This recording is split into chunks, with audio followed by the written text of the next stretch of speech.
Good morning, everybody. Welcome back to Starkey Farmstead. So my name is Samantha. I'm the owner and operator of a 2-acre farmstead in Southeast Louisiana. Folks, we have got to talk about this. So everybody that has seen me for any amount of time, there's a couple of things about my farmstead that makes me just a wee bit different. One, we're debt free.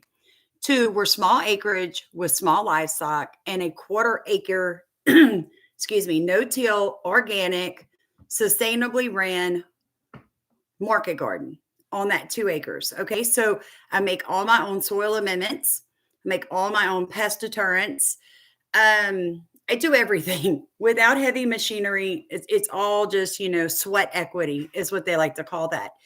And I recently saw something that just kind of blew my mind. So there's a big push for green energy, right? We're going to save the planet. We're going to lower our carbon footprint.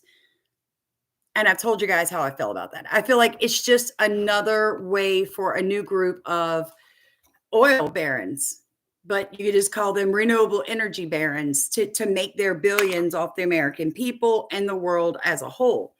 I saw a video that blew my mind. Now, this comes out of Iowa, and it has to do with wind turbines, my friends, and what happens when your wind turbines go bad. Who's going to remove them? Who's going to take them down? How are you going to get your property back? Fluid and fiberglass everywhere. A contractor and emergency management services were there to oversee the turbine takedown, but the family who owns the land is pretty upset by the mess they left behind. Iowa's News Now's Nick Elhaj is live in studio with a look at what they're dealing with tonight. Nicole, the explosion itself was a dramatic sight, but the Freeman family says they're blown away by the damage left behind on their land, accusing the company responsible of leaving them with a huge and potentially toxic mess. I don't know if it's just plastic or if it's, I don't know, fiberglass. It's like plastic of some sort. If you go that way about 200 feet, there's still lots of chunks of concrete. Yeah, and we always baled this for corn stalks for the cows. Well, can't bale this now. It started with a lightning strike, rendering this Mechanicsville wind turbine useless. Now, with a controlled demolition, the tower comes crashing down, taking farmer Sally Freeman's trust in the process with it. I bet so. Told them many times to look for an alternative method. We knew it was going to cause a lot of destruction, and it did, obviously. But you can go about 200 feet in any direction and find pieces of concrete. So now it's a matter of how is that going to get picked up. After now 3 wind turbine fires, they don't have a very good track record of cleaning things up. Freeman now frustrated with the fallout as her family's fields are now covered with potentially toxic debris. Now she's questioning why the company behind the demolition, Acciona, did not dismantle the turbine piece by piece like they did with the other turbine that also caught fire on Freeman's property. A county official says they were told that wasn't an option in this case. If I understand correctly, because of the nature of the concrete tower in this case and the thermal event, which occurred a few months ago, the tower needed to be removed by demolition. And according to an Acciona representative, that is how they are done. They never sat down with us and said, okay, what's a good plan of attack? We learned that they had bids to take down the turbine within 2 weeks of the first fire occurring here. So this would have never even occurred. And yeah, there's been one lie after another. Local officials say the company didn't need Cedar County's approval, but Iowa DNR did oversee the process.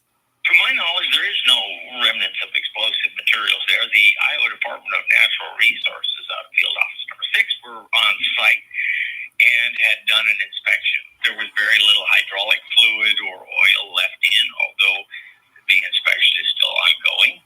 Freeman says that doesn't jibe with the mess left behind, questioning who holds companies accountable for what happens after the turbines stop. There it is. There's nothing in our laws that say they can't just abandon them. And when it's left up to a civil litigation, landowner against giant company, who do we think is going to win? So who do we think is going to win, you guys? Welcome. I see a lot of you are popping on.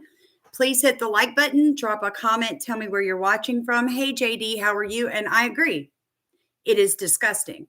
But this is what we have to talk about. They put up all these incentives, right? Oh, let's go green. It's so good for the environment. And then they go to farmers because farmers have usually large amounts of open land, whether they are doing agriculture based on crop rows or animals or, a mixture of the two. They have large areas of open land. Good morning, Leslie. I was going to text you, but I wasn't sure if you were up or popping on, my love. So my thing is this, Kat, I am feeling a little bit better, and I'm going to tell you guys a hilarious story about what I did last night, so you can all get a good laugh off me in a minute. But I am still a bit under the weather. So I just wanted to tell you guys, this is a concern. As a regenerative, sustainable farmer, I have concerns about green energy. So I did a little digging because you guys know I love to dig. And I saw where someone put on Reddit, Iowans on Facebook complain about gas prices thanks to Biden. There are real viable solutions to their problems, but they're not interested in actually doing them. I point out we could reduce gas prices by expanding wind power, electric vehicles, and mass transit. It will reduce demand for gas, thus lowering the gas prices. I thought conservatives are all supply and demand economists. Yet I've been met with nothing but sneers, laugh emojis, and a straw man with a turbine blade going to a landfill.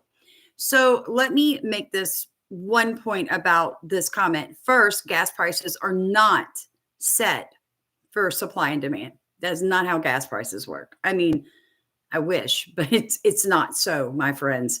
And the problem here is a lot of people get into, they make it a political party stance. If you are for green energy or against it, then that denotes that you're either liberal or conservative. And that's such a BS, because I'm about as conservative as you can get. Yet, I actually agree with some of the green energy New Deal stuff because it is just better for the environment. So I guess maybe I'm a novelty in the fact that I can separate my politics for what is best for my environment. Because after spending 3 years in a USDA, NRCS, CIG program that has taught me about soil health, taught me about chemicals, taught me how to farm using the environment to produce food that is not only nutrient dense, but organic, I've realized how far off the mark so many people are when they want to politically divide this topic. It's not about politics. It's about common sense. And when turbines, I keep wanting to call them turbines. My daughter keeps laughing at me. Turbines, the problem is that once they're there, if they're struck by electricity or damaged in a storm, you then, as the owner of the land, are left with this huge, most of them are only made out of concrete and plastic. And whether that, it's not worth you going and having any of that recycled to begin with. And who is coming to clean it up? Why are wind turbines, green energy, being made out of plastic and fiberglass? Isn't that stuff known to be Toxic. So why are they making something that's supposed to be green and better than fracking out of fiberglass? Because on most farmland. Exactly. My daughter just nailed it. She said, "Mom, if these wind It seems like these turbines don't really care about the environment, they care about your money." They do care about your money." And she said, "It's like they don't care about the environment; they care about the money. Because why would you make a wind turbine out of fiberglass, which is, we all know, a very toxic process to make?" And then you're putting it where our food is grown. So when they're demolished, when they're knocked down, when they fall apart, those toxins, including the oil it takes to run them, the electricity it takes to, because that's what people don't realize. Like, these things are not just all green. They're made from toxic materials, set in the middle of a field, and it's full of oil. It's full of hydraulic fluid. And if that busts, if that breaks, then it's soaking into a ground, which is you can't grow food there anymore, guys. So it's yes, Darren just said it. Big tech companies are the farmers and we are their cash crops. Love that. I love that because it is exactly what it is. And someone else said the Department of Environmental Protection needs to get together with the Department of Agriculture. And somebody else, Mark, just said Oklahoma has hundreds of them, and we still have trouble with our oil well sites. Folks, please understand this when I say they're never getting rid of oil. All right. Oil is never going anywhere. And the thing, like with the electric vehicles, so I kept going on Reddit just because I was curious what everybody had to say, you know, because that is where the younger folk go to kind of air their opinions. I like to read their comments. It says, to make a long story short, a sizable portion of one side of the political aisle has made it their mission to decry any and all green energy sources as bad as part of a culture war. There is no logic here other than what other side likes is bad and trying to bring up various things like job creations and energy production and benefits to the state just get you ignored at best. And I don't think that's true. I think that's how they have been told. That's what they're told in their college classes and their high school classes, that people on the conservative side are just against it because they are for it.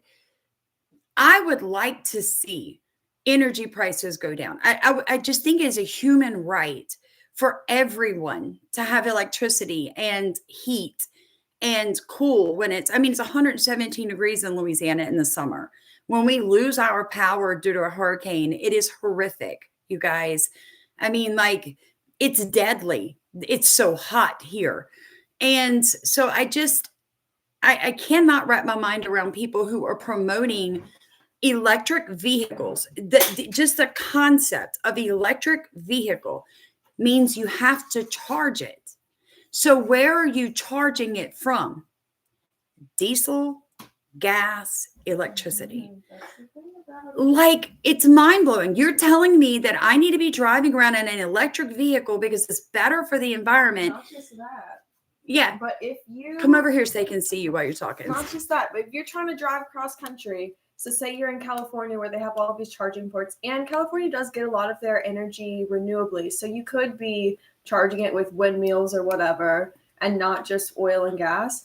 But you're trying to go to here even. Yeah, from California to Louisiana. What do you do if there are no charging ports? You can't buy a battery and stick it on top. You just get stranded somewhere, or you tow your car, or you carry a generator. Yeah, or a generator. I've seen people pull up with generators to attach to the battery of their electric car. What are they putting in that generator? Gas or diesel. So what's the point? Plus, yeah, the pollution that it takes to create an electric car. And Elon Musk right now is like overthrowing full governments to get lithium ions for his batteries. You see, now she's 24. She said Elon Musk is literally overthrowing governments to get to the lithium. The electric car industry is so messed up. It is. It is. So this green new energy, yeah, in my opinion, everything they have put forth is just another way to make another level of million and billionaires, because let's be honest. It's the same people that are That's right. in oil. You've already got your oil barons. You have already got your warmongers. You have already got your railroad barons and your airline barons. And now we need a new industry so that they can let a few more people get into it. Hey, Miss Lady Guinevere, I am feeling a little bit better. We'll stop right here. I got to tell you guys a funny story. So I have to fly to Seattle right at New Year's with there's 4 of us going and a cat. And y'all know I've been dealing with mumps and very tired. My mind is like all foggy and stuff. So I finally last night, I was like, I've got to get these airline tickets or I'm going to run out of time. It's going to cost me 3 times the amount, blah, blah. So I sit on the phone for an hour with this 1-800 number that I dialed, thinking I was talking to Southwest. I was talking to basically these people that set up trips for you. And travel agency. Thank you. And do you want to get who they booked me with? Who did I say I would never fly with again? Everybody. United. Guess whose tickets came in through the email last night? And guess what, oh my gosh, United. So Savannah gets off work and I'm all like in bed, miserable. And I'm like, no, I don't want to do it. I was like a 2-year-old. So she goes in here and she is desperately trying to cancel these $3,000 in tickets. 4 tickets, folks. And so finally she got that canceled and rebooked for me through Southwest, saved me $1,000. Thank God for my kid. Here's what she's not telling you. Just a few days before, I had mapped out on Southwest. I was like, this is how much it's going to cost. And it had jumped up $1,000. So while I was at work, I was like, Mom, something's wrong, because I know that they would not have hiked the prices that much. I get off work. I look at it. I said, why'd you book with United? These are not the tickets that I told you to get, Mom. Like, this is not what I planned. And I try to get on the phone. The dial for the number that she calls is like, beep, beep, beep. The line's busy. Nobody's there. And I was like, she's like, you got scammed. We got scammed. And it took me, like, I was on the phone for 30 minutes, an hour, and I couldn't talk to anybody. The one man that I did get from that travel agency was rude. Just snippy. Wouldn't work with me, was just so had and such you an wanted to cancel attitude. him. And he basically hung up on me. And like, I'm calling the airline. I've called the customer service line 3 times. I think I spoke to the same woman 3 times. And I'm like, look, I'm not trying to be rude to you, but I need to I do want to file a report through United, because they're terrible. Yeah, and they charged $900 extra because I talked to her. I was like, so out of curiosity, if I had booked these by myself online or through y'all, how much would they have cost? And it was like $900 less than the travel agency charged. Yeah, and what they charged for scammed. was typing onto a computer what could have been done in an app. So I'm going to be booking the tickets from now on, or I'm going to show you how to use an app. It goes on that. You guys, it's like the computer. She's like, it comes on this, Mom. It comes on the phone. Everybody said they adore you. James, they do. Look, I don't care. Oil and gas, guys, is not raising the temperature of the earth. I think everybody that watches me and Leslie understands this is literally why we wrote a book about growing under a poison sky. They are doing all the crazy weather that you're seeing is being caused by weathermongers. Good morning, Grateful Warrior. All right. So back to Reddit. Here's a good one. Trump said they killed all birds. So the cult must follow whatever the echo chamber says. And somebody else goes, he repeated the baseless claims that they cause cancer through sound. Okay. So I read all that, and, I like to research, and I'm like, I'm going to go look this up. So I found an article through U.S. News that says what's really killing birds. Trump and Putin blame wind turbines for bird deaths, but the real numbers show a lesser-known killer claims the most avian lives. Now, their chart here claims that cats, then buildings, then cars, then power lines, then communication towers, then wind turbines kill birds. But if you read the small print, it says number are for independent birds only. So not flocks that are moving migratory paths, not eggs, and not the nestlings, okay? And as you read it, they even go on to admit that it's hard to study bird deaths for several reasons. First, it's not easy to find them. Other animals quickly pick them up or they get covered by thick brush. Additionally, the graph counts all bird deaths equally, which might not show the whole picture. Okay, so what they're talking about, that some bird species, like a golden eagle in California, folks, even losing one could be detrimental to the overall population of that species. So when you can't just say, I did a report kind of like this the other day. I was talking about on the coast of Hawaii, they're wanting to put the wind turbines out along California, out in the Gulf, they're wanting to put wind turbines, even along the other coast, New York, Maine. And they had to do an environmental impact study.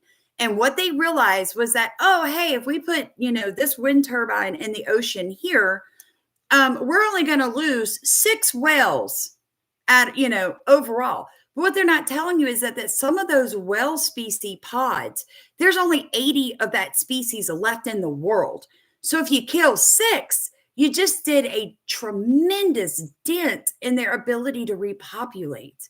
So it's not the individual impact statements that count. It should be taken as an overall picture. And if each wind turbine kills 6 wells and you're going to put 100 of them suckers down a coastline, guys, that's the possibility of 600 wells dying for wind.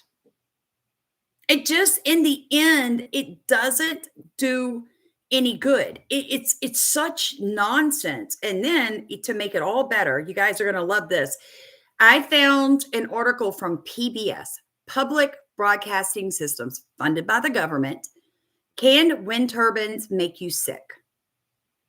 The United States ranks first in the world for electricity generated from wind, according to the Department of Energy. But for some, the shifting winds of a renewable energy revolution isn't a pleasant one. The amount of wind power generated in America has nearly doubled in recent years. Today, the United States ranks first in the world for electricity generated from wind. Now, this was in 2019. But for some, the shifting winds of the renewable energy revolution isn't a pleasant one. In places like Massachusetts, New York, and Vermont, where industrial wind turbine projects have recently been introduced, residents have reported symptoms such as, and not only including nausea, sleep disorders, fatigue, and increased stress that is accounted to a low frequency hum. We have done so many videos on frequency. I have done videos on how frequency affects the meats that you're eating, how frequencies affect your emotional self. Okay, so we know that that is a provable scientific fact. A combination of audible bass sounds and inaudible vibrations generated by the turbines. In one instance, an air traffic controller attributed a near fatal mistake on insomnia and stress he experienced after a wind turbine was installed near his home in Falmouth, Massachusetts. As public support for renewable energy technologies like giant wind gains traction, some local communities are putting their foot down, arguing that these efforts shouldn't come at the expense of their health or the environment. Because, why are you wanting to do all this green technology, right? It goes all the way back to businesses like BlackRock saying, hey, we're going to do an ESG score and we're basically going to just demolish companies that don't get on board with our woke ideology. There is no science to back that wind in the end is going to be less detrimental than fracking. Folks, we already have gas and oil in place. So why, in the name of God, would we create complete new systems that don't actually help? Think about when I did the short the other day of all that farmland that's been taken over by solar panels. Let one good hurricane come through here, moving winds at 170 miles per hour, throwing hail, wood. They move cars, they take roofs off, and all those solar panels are done for. Then you have to get rid of it. Somebody has to clean it up. And here's the kicker. A lot of these companies have nothing there's nothing in the contract that you're signing to accept solar panels or wind turbines or any of that on your property. There's no laws in your state demanding these companies clean up their sites when they're done and to remove the leftover materials. You, the landowner, will be left with your hand in an empty bag, folks. It's about. It's about money all the way.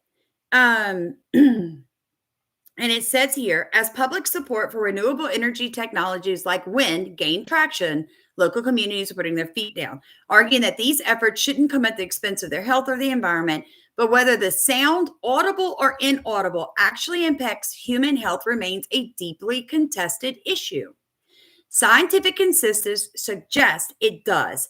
25 peer-reviewed studies have found that living near wind turbines does not pose a risk on human health. The studies looked at a range of health effects from hearing loss, nausea, and sleep disorders to dizziness, blood pressure, tinnitus, and more. Recently, a new study using retrospective data reported that stress, as measured by your cortisol level, was not associated with proximity to wind turbines. Let me tell you guys something.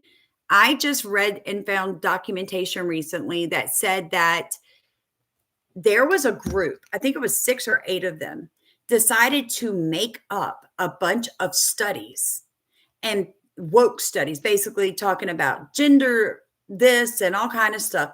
They just made up all the data and they presented it to all of these peer-reviewed studies, and they accepted it as if it had actually happened, and they promoted it, and they were all fake, every one of them.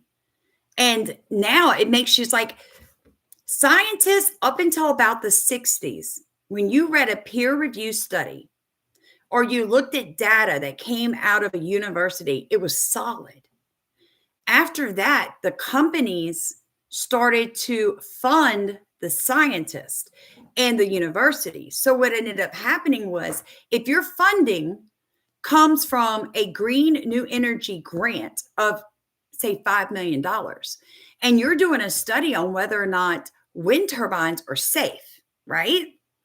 And you find that they're not, are you actually going to put that information out there? I'm being really serious, because if you do, your grant money is gone.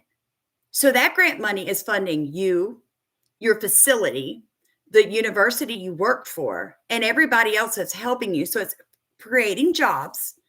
And you just proved that wind turbines are dangerous. Are you going to actually tell anybody that data? Are you going to show anyone that data? And if you do, I guarantee you, as you climb the line, the ladder, the chain, all the way up, the person at the top is going to go, shh, get rid of that. Because if that comes out, they're going to stop giving us money, because they're going to realize it's bad for the environment, and none of us are going to have a job. And that's what's happening in the scientific and the universities now. They're all bought and paid for by big pharma, by big industry, and it's ridiculous.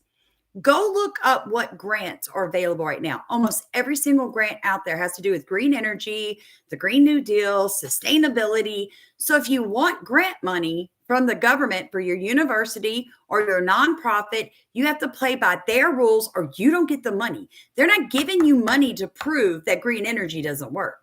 They're giving you money to prove that it does. And that's what you're going to give them back. You're going to make that data say that one way or the other.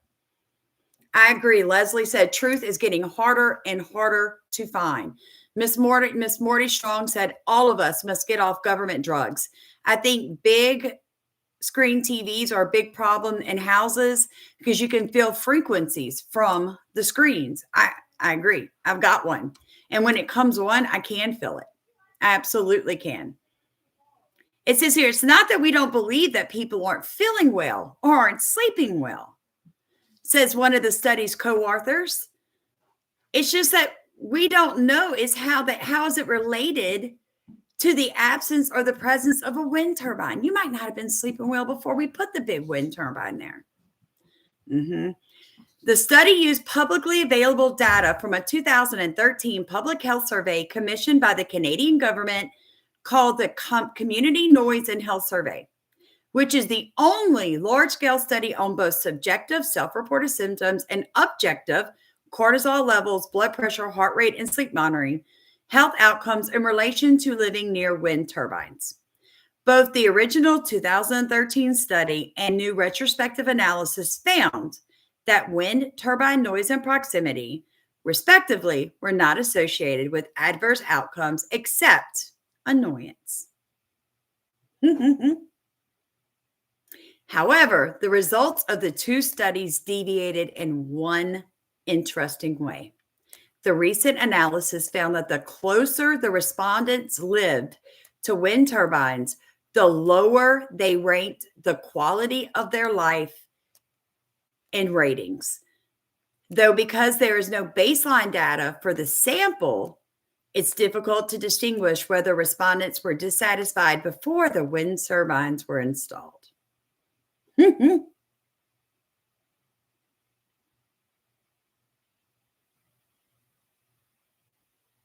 Wow.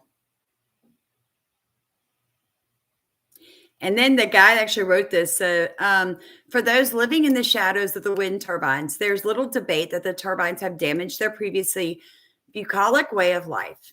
Annette Smith, the head of a group, Vermonters for a Clean Environment, and a longtime critic of industrial wind projects, said the projects have destroyed the community. If you just talk to people who live around these things, there's no question that people are getting sick. So why is nobody doing anything about this? She said, apart from the noise, Smith has what she calls a menu of other issues with industrial wind projects in residential areas. She cites the environmental effects of building roads and blasting ridgelines, changes to the topography of the land, and changes in the wildlife populations. Smith, who lives off the grid with solar panels and the occasional diesel generator supplying her electricity, questions whether a commitment to this carbon-free source of electricity comes at too large of an expense to the rural communities that house them. I don't know, you guys. I just think that, as usual, everyone's politicizing them. You know what I'm saying? They're trying to say that I don't want them, you don't want them, because we're just conservative. But that's not it.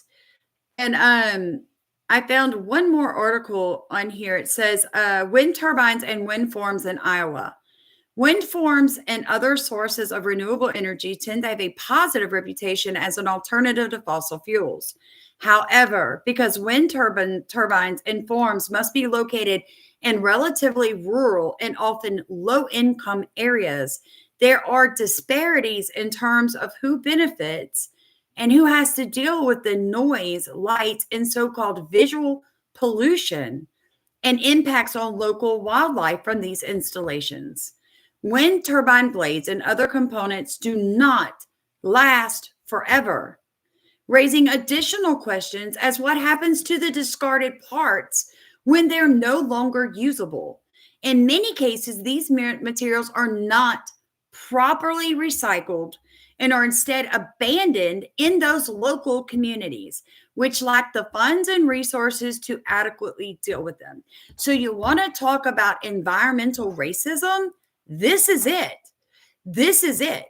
We would rather you come out here and drill for oil and send us an oil check every month than come add 80 ridiculous wind turbines that are going to kill our birds, that are going to cause frequency issues with the ones that live out here. And when they fall apart, get struck by lightning or knocked over in a hurricane, my community is left to have to pick them up. So I just wanted to bring this to you. Guys, if you're a farmer, and some of you are, that's why you started watching me, just know some things are too good to be true. And when they come knock on your door and ask you if they can put in a mega wind turbine that's only going to take up a quarter acre of land, I want you to ask them what happens if it stops working or it springs a leak and starts shooting hydraulic oil all over your organic corn.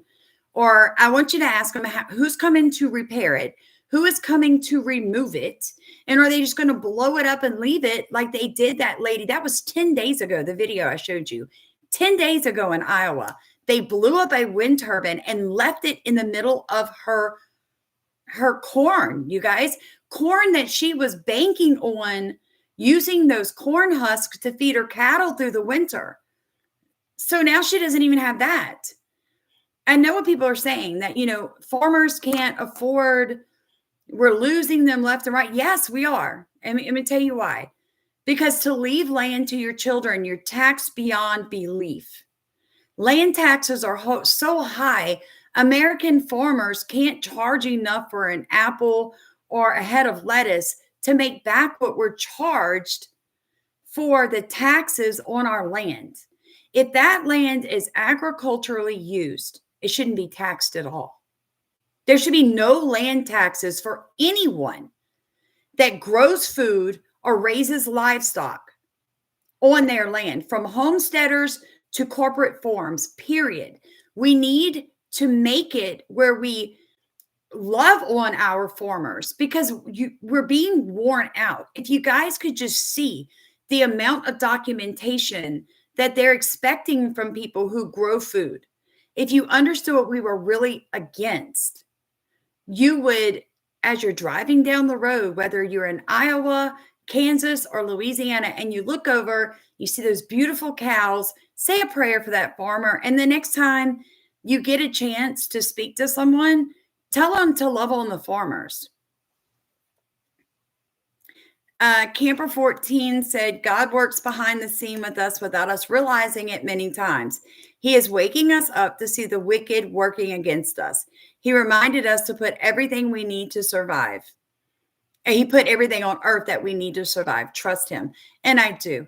But I wanted to bring this to your knowledge. If you have solar panels or wind turbines or anything else, Green New Deal, on your property, before they break down, before your contract ends, you might want to ask, who's coming to remove it? And second, there are ways to protect your farmland and your land without allowing them to do this nonsense. You could look into something called a conservation easement. And I recently told my husband, when our book goes on sale and it generates money, which I'm believing that it will, because everything my hands touch multiply. My Lord tells me that in Deuteronomy 28. I'm going to take some of that and I'm going to purchase land, because I want to go from 2 acres to 200 acres, because I've done well with 2 acres. I can raise organic rabbits and chickens and goats. I've done all that. I want to go to more land, and I want to regenerate and sustainably farm larger chunks of land. I feel like that's what the Lord has been training me for. And by doing so, I can feed my community good, clean, affordable food. But doing so, I have to be able to make enough money to pay the stinking land taxes, you guys. And I have to be able to leave it to my children so they can continue to flourish. So to do that, part of the land I buy, I'm going to have to most likely put that land into something called a conservation easement with the federal government, which means for 30 years or 100 years, they can't eminent domain it. They can't come take it and put a neighborhood on it. I'm literally going to tie it up into a conservation easement where it's got to stay in its exact form. You can't take the trees out. You can't build houses, but I'll be able to run goats and cattle underneath it. So you're going to have to start looking at what laws we do have on the books. You're going to have to start looking at what the Lord has told you to do. And you're going to start having to figure out how to make the laws work to your benefit. And then we have to start voting smarter, not based on emotion, but based on what looks real and what looks dumb, you guys. And telling me that electric cars are electric. It's like women's reproductive rights and abortion. Do you understand? Electric car, Green New Deal. It's electric. It's the same with the wind turbine. You have oil and hydraulic fluid making it work, and it's made out of the worst material in the world, fiberglass. You can't recycle it. You can't use it. It costs way more money than it's ever going to save. So you people who want all that nonsense, you come on here and you tell the rest of us how that makes sense. Because I am an organic grower. I don't use anything that is commercially bought. I make it all by scratch from the livestock I've got on the property. So I'm just saying. Am I glitching? Sorry, James. It happens sometimes. I'm way out in the middle of like nowhere. And sometimes, it glitches. Yes. And somebody said, Salt Shaker said some exploded. They are exploding, you guys. They're catching on fire. They're breaking down. They're exploding. They're overheating. What about the ones in the middle of the ocean? Are they just going to blow those up and leave all that crap in the water? I mean, come on. Yes. Okay. So with the EVs, when saltwater, this happened in Florida during Hurricane Helene. Google it if you don't believe me. Cars, when the salt water hit the battery on the EV, the cars caught fire and burned the houses down. So I'm just saying, and then water won't put the fire out, folks. It simply won't put the fire out. It heats up so hot. They don't know what to do with it. It was part of the reason that Maui, when Maui caught fire, the fires were so aggressive. And I did videos on this. You can go look at Where the Children, that playlist has all the videos in there about this type of stuff. But the EVs, Maui Lahaina has such a high number of EVs. It had like the most EVs per capita of anywhere in the world or anywhere in the US. And what ended up happening was once those cars caught fire, the batteries exploded, increasing the heat. It was one of the reasons. I'm not saying it was the only, but we need to think about this. Where do you get rid of the batteries for these cars? And have you looked at how they get lithium and quartz out of the ground? So don't come back and tell me that I'm on the right, I'm a Trumpster, and therefore I'm just against the Green New Deal because of my political views. No, it's because I'm a free thinker. And I took actual science in school, and I know what a boy is and I know what a girl is. And because I can differentiate between the two of those, I can tell you right now, your Green New Deal sucks. I'm done. Yes, Salt Shaker. Hey, Georgia, how are you? Or hey, George. Is it George or Georgia supposed to be?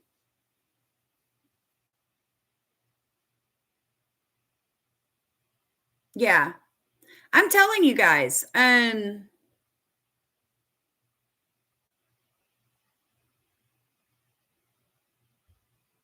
Oh, wow. C12EH said our family farm was recently put on the market. And when it sells, a chunk of it has to be given to the government. Due to it being in partial wetlands, we cannot even subdivide it previously. I'm so sorry, friend. So sorry. Yes, the Grateful Warrior said we have a 2-acre field that used to be a farm in southeastern Louisiana. I was thinking about renting it out. Yes, actually, there are a lot of up and coming younger generation people that are into market farming and they don't have land to do it. So the Grateful Warrior, my biggest suggestion, this is for anybody that may have an acre or 2 acres lying around that could be used for farming. You need to go to the nearest city and talk to nonprofits that are into market, what do you call those? Farmers markets and stuff. They usually know people that are looking for land. You could even get on Facebook and just go to gardening sites for your community and say, hey, looking for anybody that wants to organic. Do not let people get on there and till the hell out of your soil. You'll regret it. Looking for people who want to sustainably, regeneratively farm these 2 acres, and you could work with them and you could make that land at least pay its taxes. That's what I tell you guys. Do I make a killing farming? No, but I can cover the expense of my farm with what I make on my farm. So I'm a farmstead, not a homestead, because I make enough money to afford to do what I'm doing.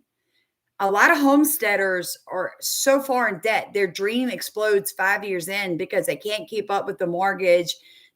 One person can't do it all. It's a 2-person job. If you've got more than 2 or 3 acres, it's a 2-person job to homestead, folks. So you need to think through that. If you're wanting to get into this life, you start small and you stay in. I gave this speech 2 years in a row now for the LSU Homesteaders Convention.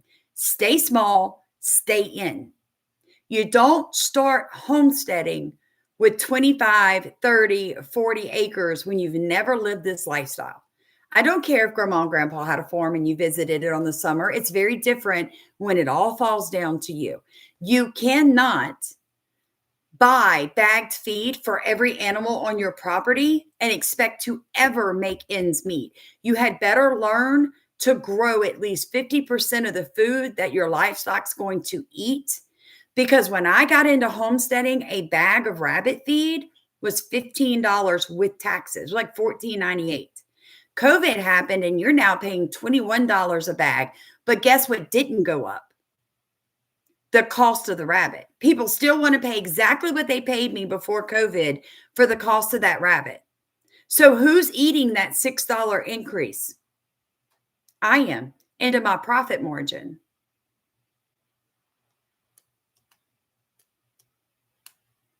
So I'm telling you guys, if you're going to get into farming or homesteading, you better do it small. You better do it debt-free. Do not, and I repeat, do not go buy a $70,000 tractor because you equate tractor with farm. I know that's what a lot of people, like they cannot make the transition in their mind that you can farm without a tractor, but you can, and I do. Have I borrowed people's tractors? Yeah, I have, because it made a few things easier. But I'm going to tell you right now, it's not worth it. You cannot go in debt and be successful in the lifestyle that I am currently living. You can't. Stephen has had to work off the farm every year that we've had the farm. He has the only steady income that we have. He pays the hard bills. Without my husband, I could not have sat down with Leslie and written a book. I could not have started a YouTube channel because I would not have had time.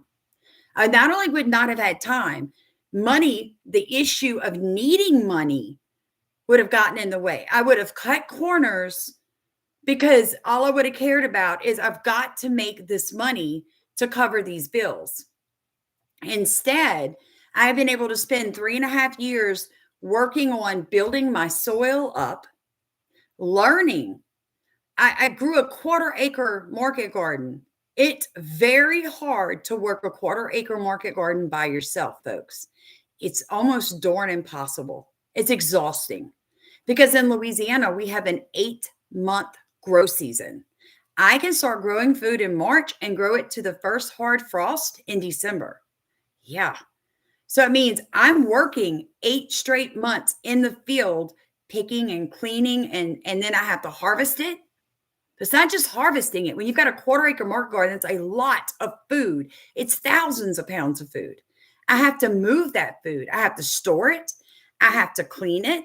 I have to either value add it by canning it or freezing it and then or sell it, or I have to eat it. So you have to think through all of this. And what I'm seeing a lot of people that get this homestead, I want a homestead, I want a farm, you're not thinking through what you're doing. You don't even know what the market where you live accepts or people want.